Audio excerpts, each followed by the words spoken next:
very much needed in that, and to come to resolution. So it's good that also to bring in that that perspective and that in this very quick world where we all very quickly come to we have to fight for our own goals and for our egos, and let's step back and think about how can we really find solutions.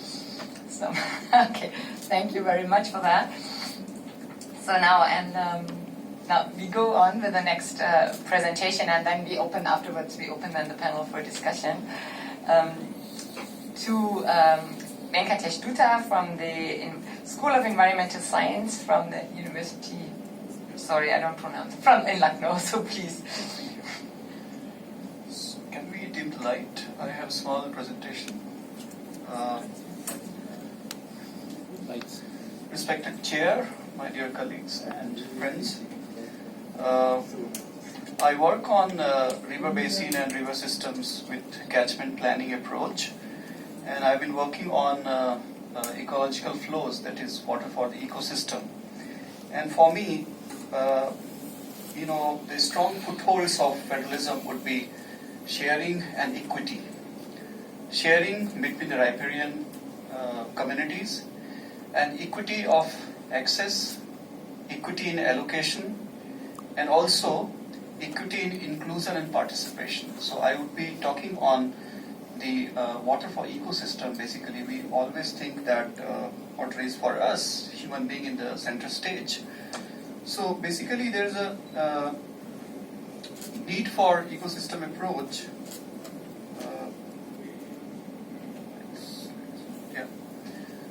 We fail to recognize that rivers are also part of our natural heritage. You would be very happy to know that Sundarban is a World Heritage Site, and it is not a man-made artifact, it's a natural heritage.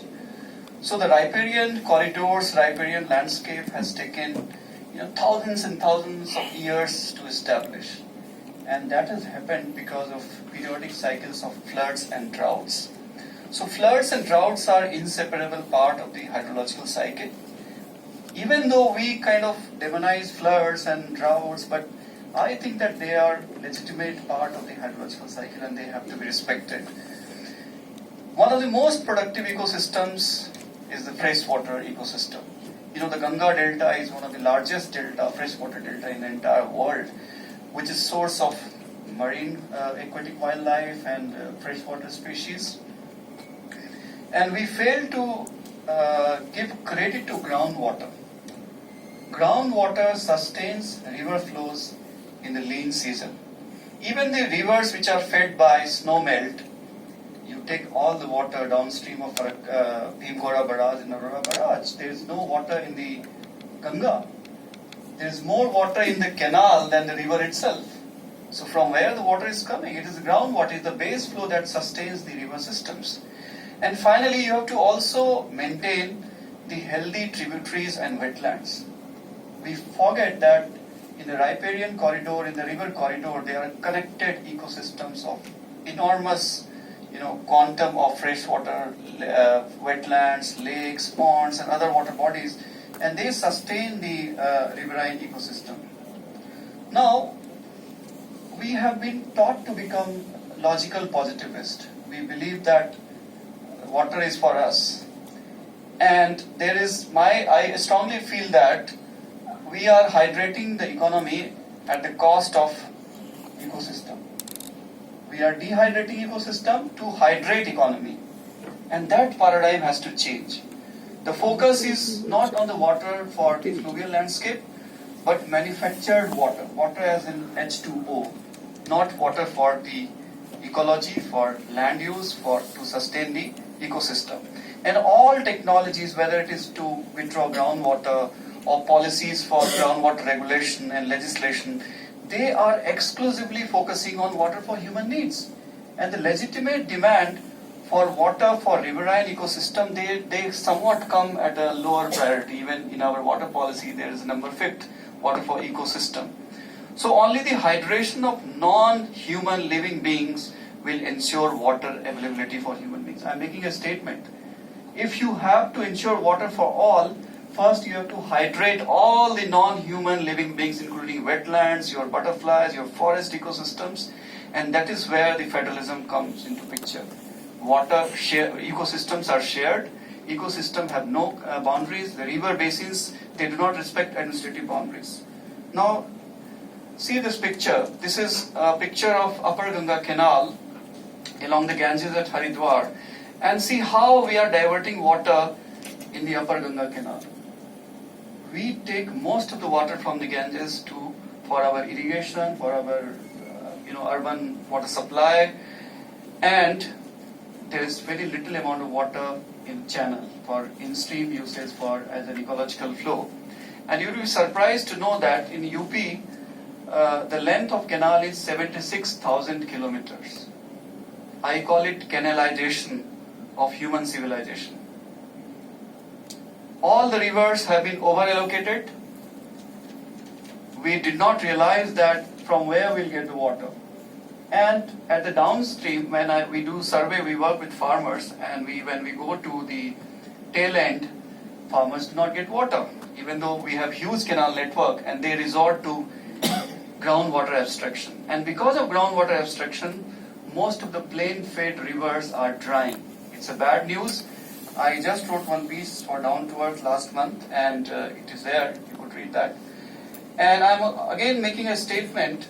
The entire Ganga, Brahmaputra, Meghna basin is not rich in water resources. Even though we have many water bodies, full of drains and rivers, it is rich in either flood or drought. It's a total mismanagement of water. Either we have 3 months of flood or rest 8 months of droughts. So it's total mismanagement between the riparian across transboundary zones or regions or between the states. I give you one example where I work on this small river. It's not small, it's 960-kilometer tributary of Ganges, Gomti River, and there are 27 rivers which meet this Gomti River. And the Gomti River fed into Ganges near Ghazipur, Banaras. It is a plain-fed river. The source of water is either rainfall or groundwater. And for the first time, what has happened? This is a picture of last month, August. This picture is of last year, 2 years back. I took this picture 2019 from the same spot. You could see both pictures are same. The difference is just 18 months. And now this has happened in the middle of monsoon. I got this news that first 100 kilometers is completely dead, dry, from the origin of the river to the 100 kilometers. So I started pondering that when we know that groundwater sustains the river flow, why we are not caring about tributaries, plain-fed rivers, smaller channels that ultimately bring water, fresh water to the Ganges. We always focus on the big river, but we forget the order of streams, first order, second order, third order, fourth order, and we start working on the fifth order. Actually, we have to start work on the smaller tributaries, on the smaller channels, and there are many wetlands connected to this channel. And why this is happening? Because we are growing sugarcane, paddy, wheat, all water-intensive crops. This area was known for pulses, for oil seeds, which were water efficient. But now, because we want to hydrate our economy at the cost of ecosystems, so we are dehydrating the ecosystem. So that paradigm has to change. Now, this is again a tributary of Gomti Sai River, also in a very bad shape, but it is not in the radar of restoration. Again, smaller rivers like Sarayan, it is a small river in Sitapur, but it is all a sewage carrying channel. We are also forgetting numerous paleo channels, and it is being encroached by settlements and urban mega projects. We are coming close to the riparian corridor, and we are eating away the terrace of the river. The terrace of the river, and I'll give you some pictures. But before that, I will highlight the reduction in river flow. We collected the data from 1978. We got the data from Central Water Commission. And most of the rivers in India are going through a drying phase. And the biggest example is Gomti River, where the flow has reduced by almost 55%. This is a long-term graph, summer monsoon annual flow. And you could see that river flows are declining across all the measuring stations. And why this is happening? When I plotted the graph of the groundwater table decline across the river basin, I got the answer. You see, this is a map of 1984, and once you see how the groundwater table is in 2006 and 2018, it is all coming in dark zone. So, what is happening? Groundwater table is going down and the river bed is coming up. And because of that, there is no base flow. The flow from the aquifer, what you call, there is a dynamic relationship between the groundwater and the surface water. And we forget this very very kind of intimate relation between two water, and we treat it separately, groundwater as a separate entity, surface water as a separate entity. I did one small exercise in terms of different water institutions and their role sharing in policy formulations. In UP alone, there is UP Irrigation Department, Water User Association, State Water Resource Agency, politicians, then we have consortia of IITs, Ministry of Jal Shakti, Ministry of Environment and Forest, and Department of Environment, Forest Department, Central Water Commission, then National Mission for Clean Ganges. And their role in allocation, abstraction, management and regulation, as well as policy formulation, you could see that many of the strong agencies, they have very small or negligible role in policy formulation. And what we do, when the conflicts arise, then we take mid-course correction. We don't even do mid-course correction, we just accept, we are in acceptance mode that we did make a mistake by canalizing our entire catchment.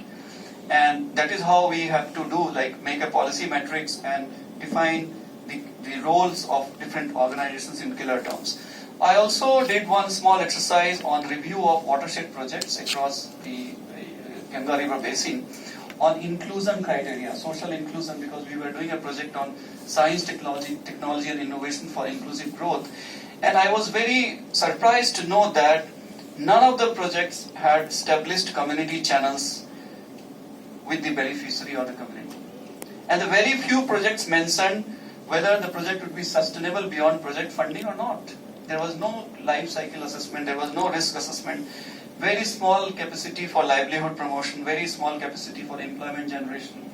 So in what direction we are doing this policy incoherence? The vertical incoherence, the horizontal incoherence, and the temporal incoherence, because after 10 years we would know that we did make a mistake.